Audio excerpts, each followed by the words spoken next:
Childish pranks are not always so harmless. Many young people very often, without thinking about the consequences, come up with sometimes hazardous games for themselves.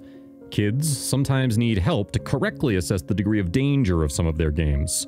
Very often, parents are not even aware of what their children are doing.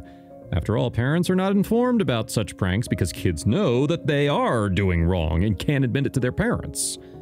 Every time children do something forbidden, they expose themselves to risk.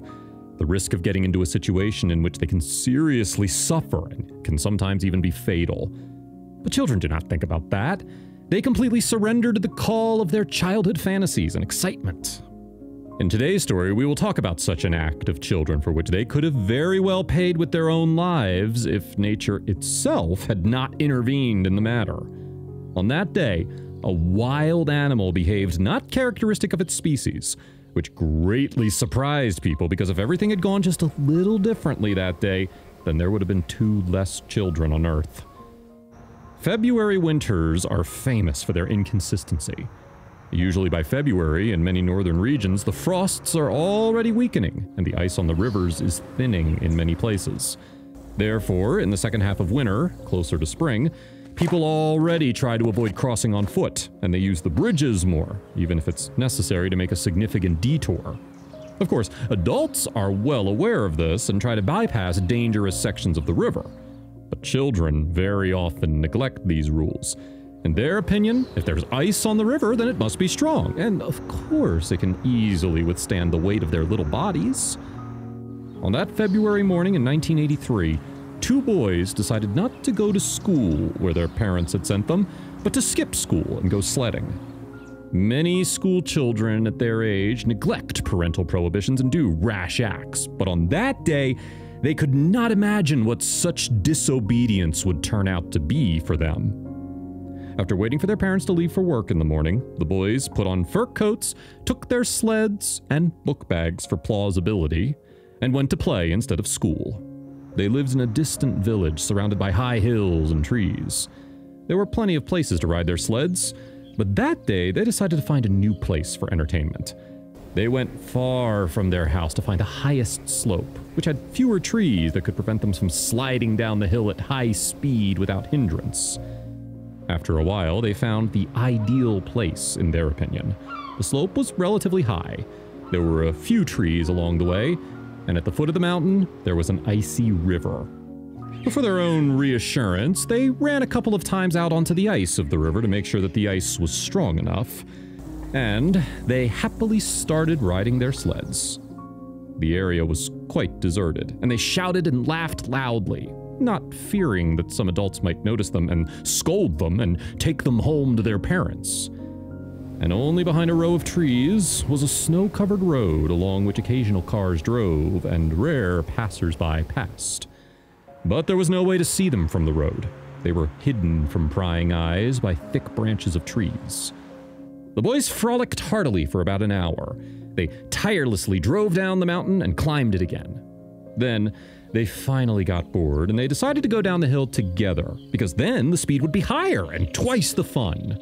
One of the boys sat down more comfortably in the sled, and the second settled in behind, taking hold of the first one more tightly, and began accelerating the sled to gain more speed. He was pushing the sled in front of him, and he himself ran faster and faster after them. And in the end, when the sled was going so fast that he barely had time to run after them, he jumped right on top of the first boy, and they rushed down the mountain with a loud laugh. At great speed, the sled was carried from the hill to the river. They managed to hear a crunch under them, but they couldn't do anything about it.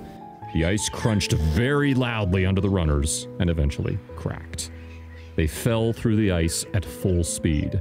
The sled instantly went to the bottom, but the boys began to flounder in the icy water, trying to get out of their frozen captivity. The water immediately soaked them through and through. The already heavy winter clothes became a heavy stone to pull them down. In addition, it was tough to breathe because the icy water pressed very hard on their lungs. They tried to scream as best they could, but only managed to emit hoarse groans. At this moment, one of the boys remembered how his father once told him that a man who falls into ice-cold water in winter could withstand a maximum of 15 minutes before he finally freezes, and a child, even less. They frantically grabbed for life and for ice. Still, if you've ever seen people fall through the ice, you probably understand that the edge of the ice is constantly breaking off under the weight of the human body, and it becomes almost impossible to get out of it. About 3 minutes passed, and for them, it seemed like an eternity. By then, they were already tired of desperately floundering in the icy water and just crying in silence, not knowing what to do next. They understood that if no one came to their aid in the immediate future, they were doomed. Then, one of the boys saw in the distance a large dog that was very quickly approaching them. He shouted to his brother that the dog must have heard their cry and was now leading some adult to help and would soon arrive. The boys had a sincere hope that now some man would come out of the forest, quickly run to their aid and pull them out of the water. But except for the dog, no one came out of the woods to meet them. As the animal approached, they realized with horror that it was not a dog at all, but a huge wolf that was very quickly approaching them. They were terrified and did not know what to do. They realized that they would hardly be able to escape from the wolf in their position. Meanwhile, the wolf approached the edge of the ice, laid down, and began to sniff. Then, he carefully took one of the boys by the collar of his fur coat and began to gently pull him out of the water. The boy, numb with horror and with cold, could no longer resist and silently surrendered to the power of this wild beast. The wolf had just incredible physical strength, so he easily pulled the boy out of the water. Then the boy, without wasting a minute of precious time, rushed to help his brother. He found a fallen tree nearby, broke off a large branch, and handed it to his drowning brother. The last of his strength, the latter grabbed the last opportunity to get out of the river and very tightly held onto it while his brother persistently pulled him out of the ice. After a couple of minutes of such effort, the second boy managed to get ashore.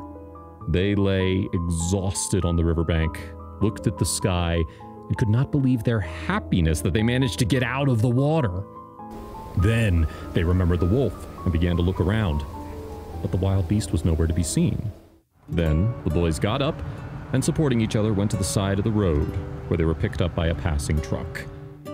In the car, they told the driver what had happened to them. He gave them hot tea from his thermos, covered them with his traveling blanket, and gave them at least a little warmth.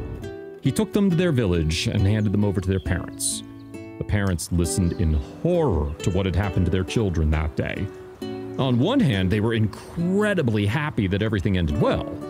On the other hand, they wanted to give the children an absolute beating for not obeying their parents, skipping school, and leaving alone without asking for a ride to an unfamiliar place, and even so far from home.